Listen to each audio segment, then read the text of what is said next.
NCP বর্তমানে যা করছে এগুলো জামাতের পরামর্শই করছে। এনসিপি বাংলাদেশে নতুন বন্দোবস্তের রাজনীতির কথা বলে নতুন খণ্ডবস্তের রাজনীতি করছে। আমি তাদেরকে বলবো, গঠনমূলক রাজনীতি করেন। আপনারা জামাতের মস্তিষ্ক দ্বারা এই মুহূর্তে পরিচালিত হচ্ছেন। জামাত অত্যন্ত চালাক এবং ধুরন্ধর একটি রাজনৈতিক দল। তারা নিজেরা দেখবেন বিএনপির স্থানীয় প্রতিনিধি তাদের সাথে আন্তরিকতা বজায় রাখছে এবং যে সময় সংসদ চলে সেই অধিবেশন চলাকালীন সময়ে মাননীয় প্রধানমন্ত্রীকে নিয়ে বেশ প্রশংসা করে বক্তব্য দেয় এবং অন্যান্য মন্ত্রীদের সাথে সাক্ষাৎ হলে বেশ প্রশংসা করে।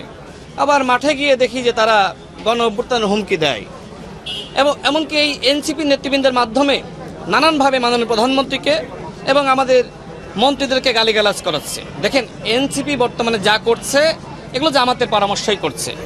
এই জন্য জামাত এবং এনসিপিকে বলবো, যদি এইভাবে আপনারা রাজনৈতিক পরিবেশকে নষ্ট করেন তাহলে কিন্তু তার উত্তম জবাব দেওয়ার জন্য আমরাও প্রস্তুত আছি।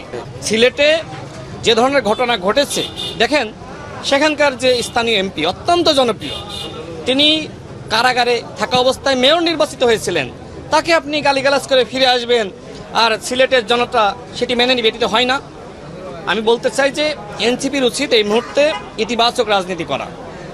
বাংলাদেশে তারা গণ অভ্যুত্থানে তাদের ভূমিকা আছে, কিন্তু আমি আগেই বলেছি যে কেউ মুক্তিযুদ্ধে ভূমিকা রেখেছেন, মুক্তিযোদ্ধা, আর এই জন্য তার পরবর্তী অপরাধ মাফ হয়ে যায় না। সুতরাং গণ অভ্যুত্থানে আপনি নেতৃত্ব দিয়েছেন, আপনি ভূমিকা রেখেছেন, এই জন্য পরবর্তীতে আপনি যে রাজনৈতিক অপসংস্কৃতি, আপনি যে রাজনৈতিক মাঠকে আপনি গালিগালাজের মাঠে আপনি তৈরি করেছেন, এইটার জন্য ভাই আপনার খেসারত দেওয়া লাগবে।